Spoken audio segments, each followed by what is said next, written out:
Welcome to Drinking from the Firehose. I'm Roger Wilcox, and I'm co-hosting this series with Murray Macmillan, who you'll see shortly.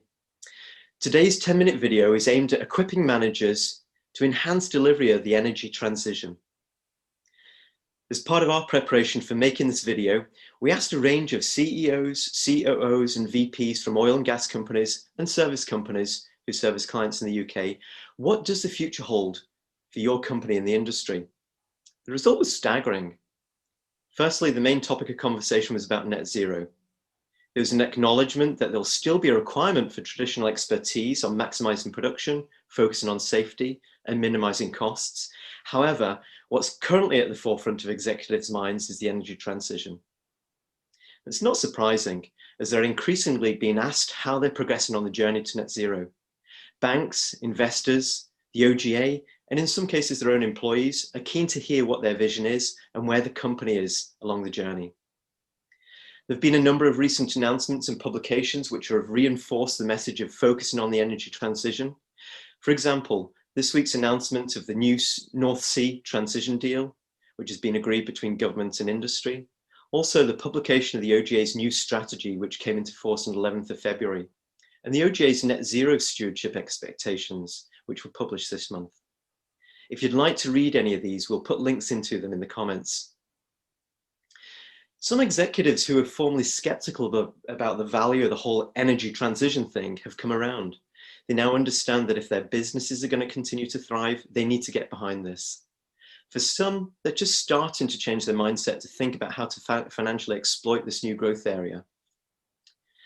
The companies we spoke to are at various stages along the journey. Some are at the starting post with no real understanding of how much carbon they really emit, let alone have a comprehensive plan in place to reduce emissions.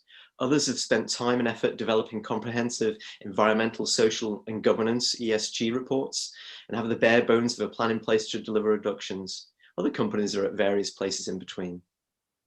However, another interesting insight emerged when we spoke to people throughout the organizations about where they felt they were.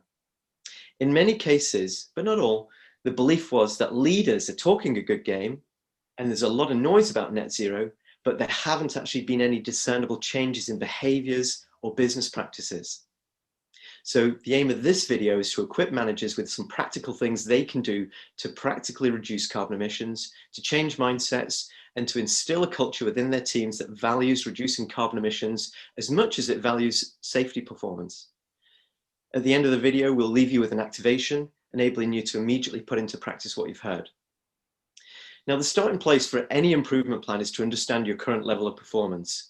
So I'm going to hand over to Murray, who will identify key questions that leaders can ask to determine where they are on the energy transition journey. So over to you, Murray.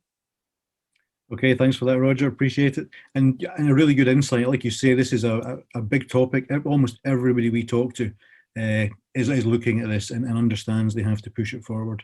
So yeah, I mean, where are you now? There's a few key things in there. One is, I mean, actually probably the easiest one is, do you understand the level of your emissions at the moment? You know, could you actually articulate that? You know, could you show us right now, you know, here's the state of our emissions across our assets? And I think reality tied to the production side is we record all this data. Quite often it shows up in daily reports, but is it actually being looked at, and is it actually turning into action? Is it actually driving anything? So I think that would be one of the key things, is, do you actually understand your level of emissions just now? Yeah. And that can come into even, like, you know, flaring is a good example we've had from a number of operators. You don't want to bust your flaring consent for sure, and everybody has a base flare rate, but the in-between area is a massive opportunity for change and for improvement. But are you looking at that? And actually, could you quantify it at the moment? And tied to that, and I think it's one of the key measurements that's going to be benchmarked from OGA, is carbon intensity. Do you know your carbon intensity score at the moment? If you do, that's fantastic. But do you know what the sort of challenge rate is that you're trying to get to, the target you're aiming for, and how you're going to do that? Now, a lot of this, I think, is also tied into something we've spoken before about a barrel chasing culture. And actually, it's a massive opportunity there, because in its simplest form, maximizing production will also reduce your emissions. In simple terms, if you're not tripping the plant, you're going to be flaring less, you're going to be venting less. So that's one of the upsides. It's a great payback. If we've got a good, stable plant, we should be reducing our emissions at the same time. So, tie it in with your production. And we've spoken to a lot of operators about this as well. We should be doing this on a daily basis. Most operators are. It's maybe just changing the lens a little bit from pure production to also looking at emissions. Different way of looking at things. But all the data's there. It's just maybe a slight change in mindset. Just come back to one thing that you raised there, Roger, just before I hand back properly, is, if leaders aren't just, talking the talk, if they're actually walking as well and driving this in the organization, what sort of changes are you seeing? How effective has that been that they've introduced this to the organization? Some places are just coming up with a suggestion scheme. I'm not a massive fan of suggestion schemes. I prefer it where you've got some ownership, some skin in the game to make improvements, but suggestions are still a good thing if it drives you forward. So how effective has it been? How are you managing those suggestions and those ideas? How are you tracking it? How are you making sure you just don't have a big pot of suggestions?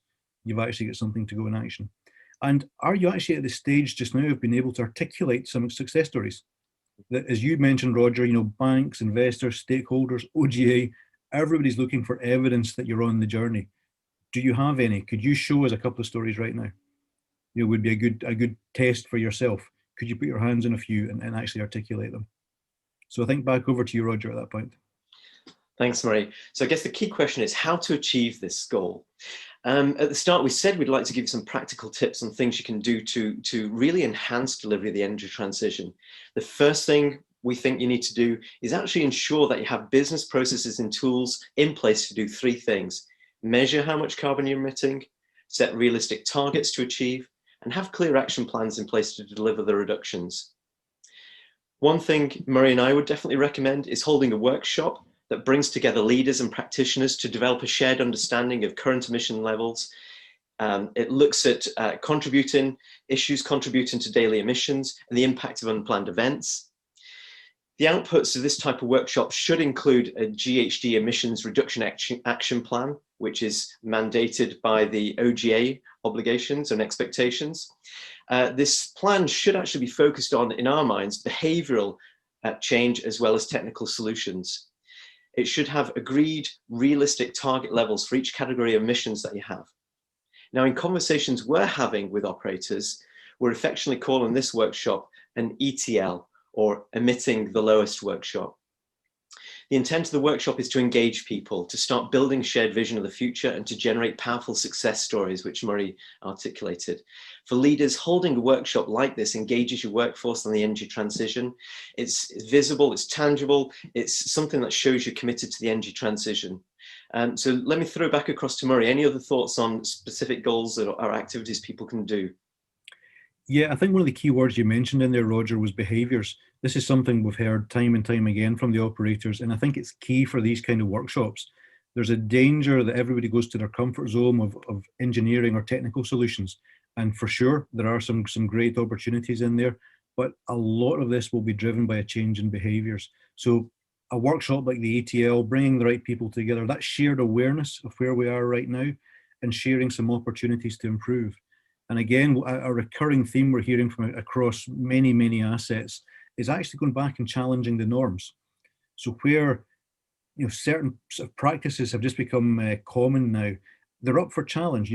For example, where you run two turbines, when actually you only need one, but two gives you that comfort zone. But do you need two? If you actually took one off, what will that do for your emissions? So there's many examples like that. So being able to include the front line in that will produce lots of good results. Roger. Okay, so we said at the start we'd give you some activations. So one of the things we'd encourage you to do is hold and emitting the limits, emitting the lowest workshop. And secondly, collect and share some success stories. So great to have you with us. Speak to you next time. Bye.